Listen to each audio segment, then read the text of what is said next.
En 1968 se desarrolló un movimiento estudiantil que dejó una huella indeleble en la historia del país.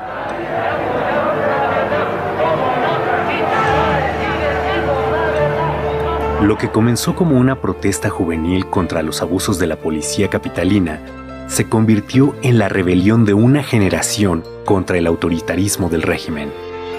Decenas de miles de jóvenes estudiantes se manifestaron pacíficamente en defensa de las libertades civiles y la democracia.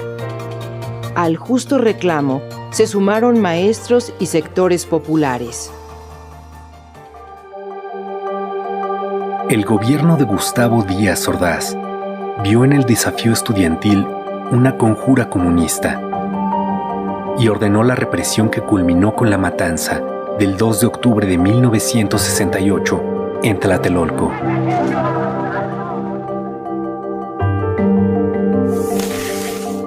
El movimiento inició el 22 de julio, tras una pelea entre estudiantes de la Vocacional 5 y de la Preparatoria Isaac Ochoterena en la Ciudadela, que fue reprimida por granaderos.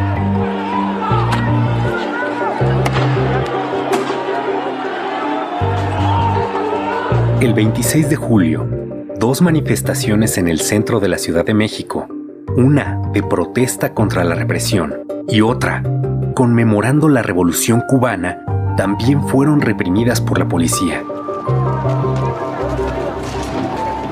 Ante la respuesta autoritaria, la protesta estudiantil se extendió. Escuelas de la UNAM y del Politécnico se declararon en paro. Después lo harían escuelas privadas y universidades de varios estados.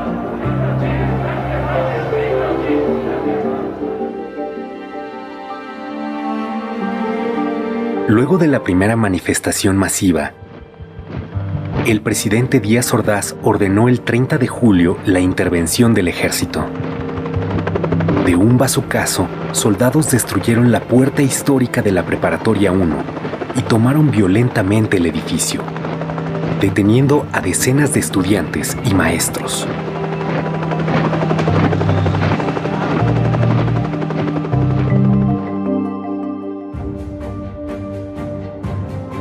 El rector de la UNAM, Javier Barros Sierra, asumió una actitud ejemplar. Defendió la autonomía universitaria, condenó la represión y promovió una solución dialogada al conflicto. El 1 de agosto encabezó una manifestación de duelo por los estudiantes caídos y contra la violación a la autonomía.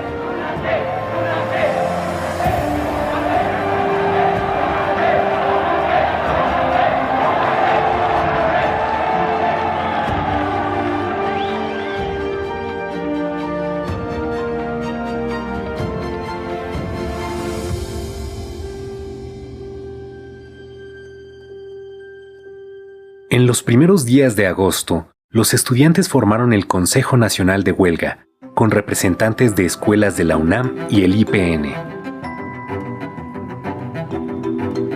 El CNH dio a conocer el pliego petitorio del movimiento. Libertad a los presos políticos. Derogación del delito de disolución social del Código Penal.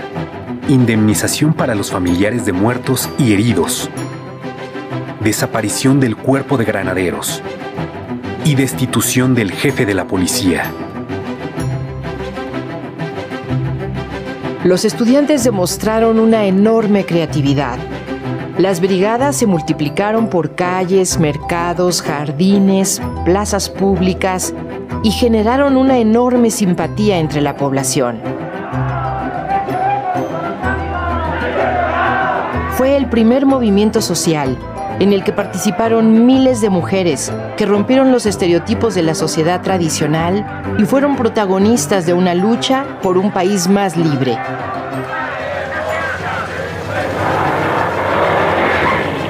El movimiento creció. A la manifestación del 13 de agosto asistieron más de 150,000 personas. Los estudiantes demandaron diálogo público. El gobierno aceptó, pero nunca cumplió. El movimiento estaba ganando la batalla de la opinión pública a pesar de la campaña en contra por parte de la prensa, radio, televisión y de todo el aparato de Estado. El 27 de agosto, más de 500,000 personas marcharon al Zócalo.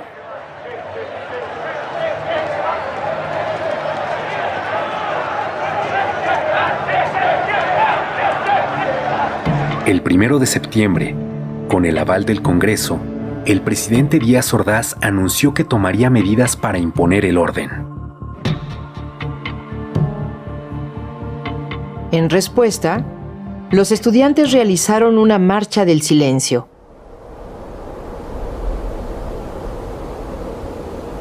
El 13 de septiembre, más de 250,000 personas marcharon bajo un silencio imponente. Ejemplar.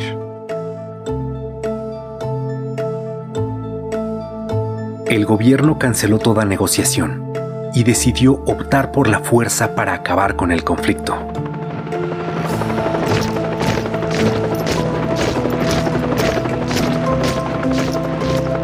El 18 de septiembre, el ejército ocupó la ciudad universitaria. 500 estudiantes fueron detenidos. El 23 de septiembre se tomó violentamente el casco de Santo Tomás y la Vocacional 7 de Tlatelolco, venciendo la tenaz resistencia estudiantil.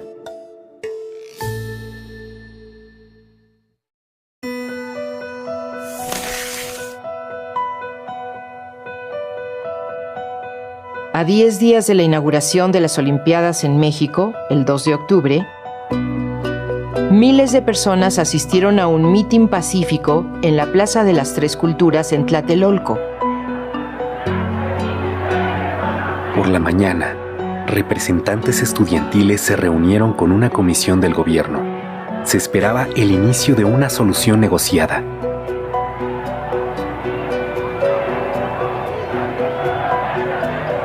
Pero Díaz Ordaz ya había decidido acabar con el movimiento y dio la orden al Estado Mayor Presidencial, a un cuerpo de élite militar, el Batallón Olimpia, a unidades del ejército, a la policía, de reprimir a los manifestantes. Desde horas antes, francotiradores oficiales se apostaron en los edificios que rodeaban la plaza. Poco después de las 6 de la tarde, un helicóptero lanzó 2 bengalas. Fue la señal para que las tropas avanzaran sobre la plaza a bayoneta calada. Los miembros del Batallón Olimpia aparecieron en el edificio Chihuahua, donde estaba la tribuna y se encontraban los dirigentes del movimiento. El objetivo declarado era detenerlos. Sin embargo, otro grupo del Batallón Olimpia disparó desde las alturas contra sus propios compañeros, contra los militares y civiles que ocupaban la plaza.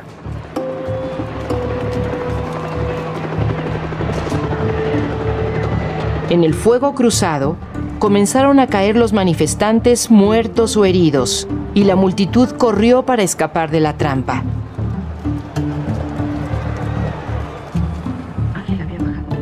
Fue una sangrienta masacre en la que murieron estudiantes y población civil, incluidos niños que asistieron al mitin.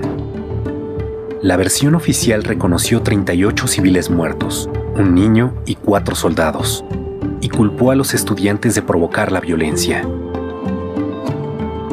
El periódico inglés The Guardian realizó una investigación y publicó que 325 personas fueron asesinadas ese día.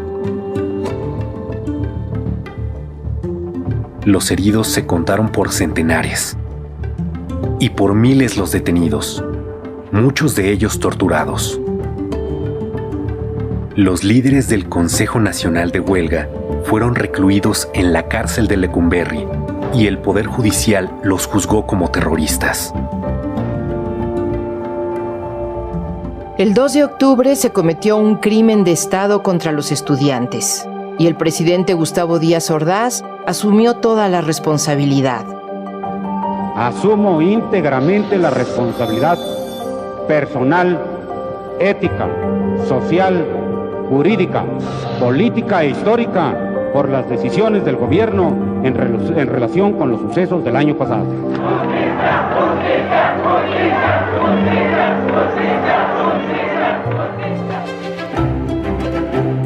1968 fue un parteaguas en la historia de México y punto de partida de nuevos movimientos sindicales, magisteriales, campesinos, urbanos, por los derechos humanos y la democracia.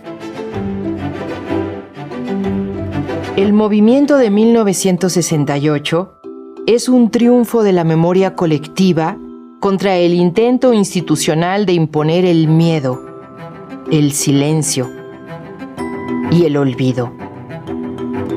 Venció la esperanza, el ideal de un futuro democrático, de libertad. Por todo ello, el movimiento estudiantil de 1968 y el 2 de octubre no se olvidan.